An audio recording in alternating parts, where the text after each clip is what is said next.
اور ساتھیوں، آپ کا یوٹیوب چینل مائی آئیڈیا 786 پر بہت بہت سواگت ہے۔ آشا کرتا ہوں آپ لوگ بھلے چنگے ہوں گے۔ اور اس کرونا کال میں کیا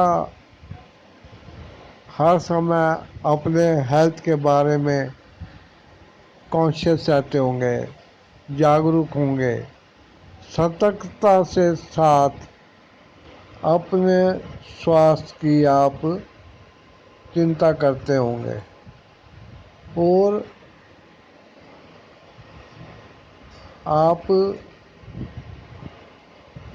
جو بھی آپ روگ بیماریاں محسوس کرتے ہوں وہ سب آپ دیکھیں گے کہ پیٹ سے جڑی ہوئی ہوتی ہیں،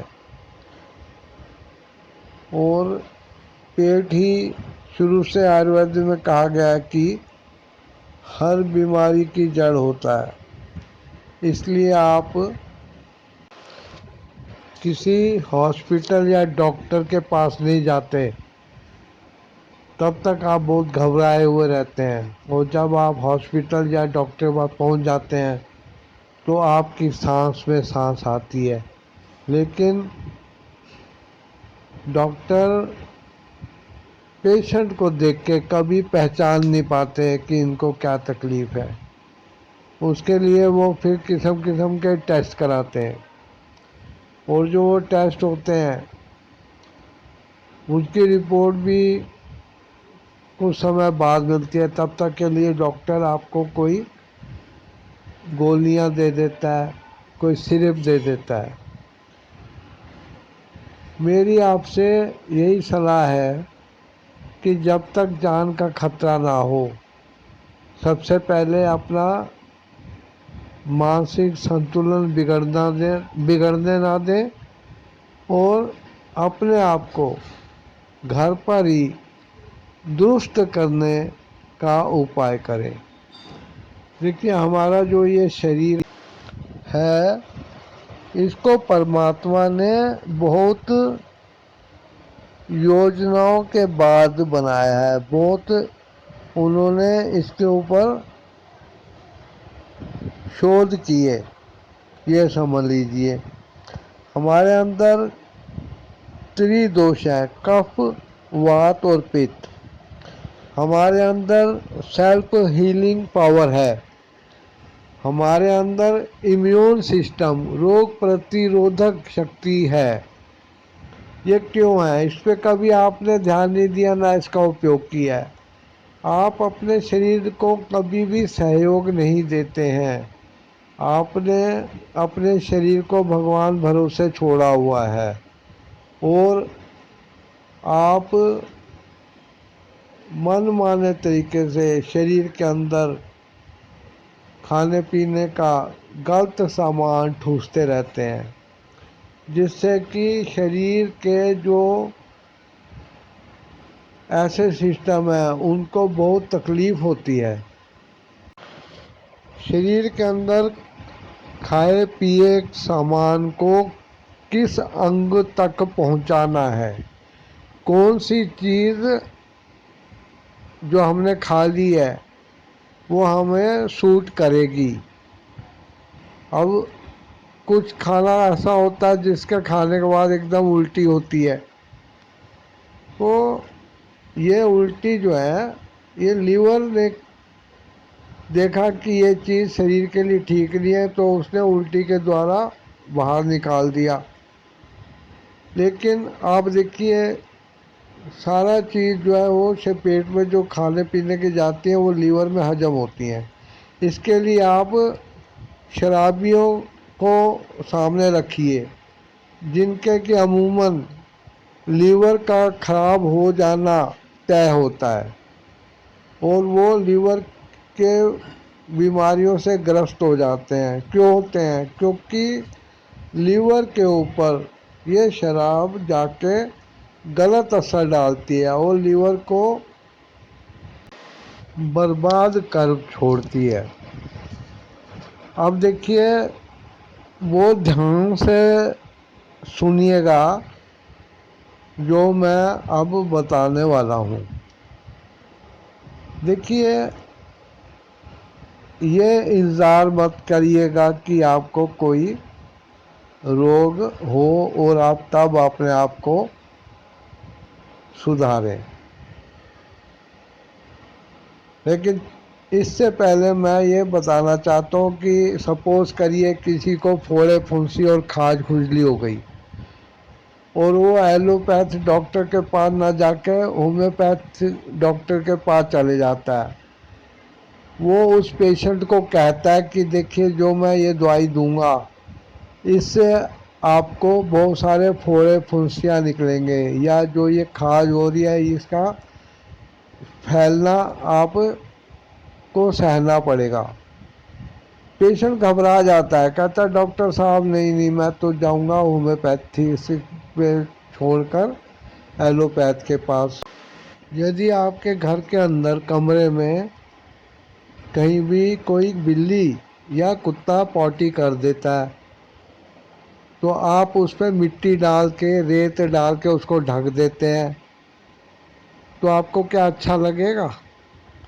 اچھا تب لگے گا آپ کو جب اس کو آپ جھاڑو پوچھا پانی وائپر سے گھر کے باہر نکال دیں گے، بہا دیں گے، دھو دیں گے۔ ایلوپیتھ کے ڈاکٹر آپ کو جو دوائی دیں گے وہ اس پھوڑے پھنسی اور کھجلی کو جو اندر کارن ہوتا ہے اس کو بولتے ہیں بھیا تم ابھی سو جاؤ، ابھی مت پھٹو، تم بعد میں جا کے پھٹنا جب پیشنٹ کو تم سیریس کر دو۔ لیکن ہومیوپیتھی کا ڈاکٹر جو ہے وہ کارن کا نوارن کرتا ہے، وہ اندر جا کے اس پھوڑے پھنسی کھاج کھجلی کی جڑ ہوتی ہے اس پہ دوائی اثر کرتی ہے، اور پورا گند جو شریر کے باہر پھوڑے پھنسی کھاج کے روپ میں نکلتا ہے۔ تو میرا مطلب آپ سمجھ لیجئے کہ پھوڑے پھنسی اور کھاج کھجلی جو شروع ہوئی ہیں اس کا کارن ابھی رتی بھر یعنی کہ چھوٹا سا ہوتا ہے، لیکن ایلوپیتھ کی دوائیاں اس کو دبا دیتی ہیں اندر، اس کے بعد وہ آگے سیریس روپ سے شریر کو پھاڑ کے باہر گندگی نکلتی ہی ہے، تب روگی کی جان پہ بناتی ہے۔ لیکن ہومیوپیتھی کی دوائی اس چھوٹے سے کارن کو باہر کر دیتی ہے تاکہ اس کی گمبھیرتا نہ بنی رہے۔ اب دیکھیے جو میں بتانے والا تھا وہ یہ بات ہے کہ آپ اپنے شریر کو اپنا سمجھیے، پڑوسی کا نہیں۔ ہفتے میں ایک دن سنڈے والا رکھ لیجئے جب آپ کنجل کریا کریے، اس میں ڈھیر سارا پانی پی کے ہم الٹی کے روپ میں نکالتے ہیں۔ یہ صبح صبح خالی پیٹ کیا جاتا ہے، جس سے کہ پیٹ کے اندر جو کچھ بچا کھچا ہے اور شریر نے ابھی اس کو لیا نہیں ہے، یہ چیزیں شریر کے اندر آنتوں میں نہ جا کے منہ کے راستے پانی کے ساتھ نکال دی جاتی ہیں، جو کہ زیادہ تر بلغم یا ایسیڈیٹی والا ایسی چیزیں ہوتی ہیں جو کہ شریر کے لیے ٹھیک نہیں ہوتی ہے۔ شریر کے اندر بچا کھچا مال ہوتا ہے وہ پیٹ میں بچا رہتا ہے، اس کو نکال دیتے ہیں، اس سے شریر میں شدھی ہوتی ہے اور شریر کے ساتھ خون میں کوئی بھی ایسڈ یا کھٹائی نہیں ملتی ہے۔ دوسرا اپائے یہ ہے کہ آپ اس کو کرنے کے بعد دوسرے دن صبح سے اگلے گج کرنی یا کنجل کریا تک آپ صبح خوب سارا پانی پینے کے بعد ہی اپنے بستر پہ چپلیں پہن کے بستر کو چھوڑیں اور نتیہ کرم جو بھی کرنا ہو کریں۔ اس پانی کو الٹی کے ساتھ نکالنا نہیں ہے بلکہ اس کو آپ شریر میں ہضم ہونے دیجیے۔ یہ پانی اپنا کام کرے گا، شریر میں سے گندگی کو دھو کے نکالے گا، اور خون میں ملنے کے بعد خون میں جو کھٹائی یا ٹاکسک میٹر، شوگر وغیرہ ہوتی ہے، وہ ٹوٹے پھوٹے سیل ہوتے ہیں، ان کو لے کے موتر کے راستے شریر کے باہر لے جائے گا۔ تیسرا کام یہ ہے کہ آپ کم سے کم ہفتے میں 2 دن لگاتار یا 1 دن چھوڑ کے اپواس ضرور رکھیے۔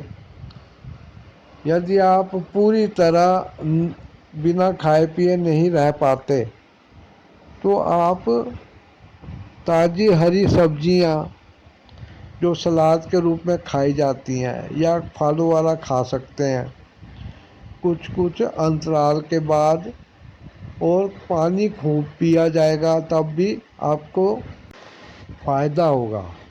کیونکہ جب ہم کچھ بھی کھانا نہیں کھائیں گے تو ہمارے شریر کی جو پاچن کریا ہے، ڈائجسٹو سسٹم ہمارا جو ہے، وہ پیٹ کے اندر اور شریر میں جمع چربی اور دوسرے تتووں پر اپنا کام کرے گا۔ اس سے آپ کے اندر کے ٹوٹے پھوٹے سیل اور ایکسٹرا جمع پانی، ایکسٹرا جمع چربی، اس کو شریر اپنے استعمال میں لائے گا، اور جس سے کہ اندر سے آپ کی شریر کی صاف صفائی ہوگی اور آپ روگ مکت رہیں گے۔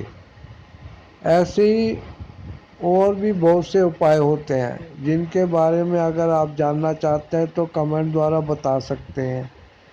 سبسکرائب کر دیجئے یوٹیوب چینل مائی آئیڈیا 786، اور اس اپائے کے ساتھ آپ 100 سال نروگی جیوت رہ سکتے ہیں۔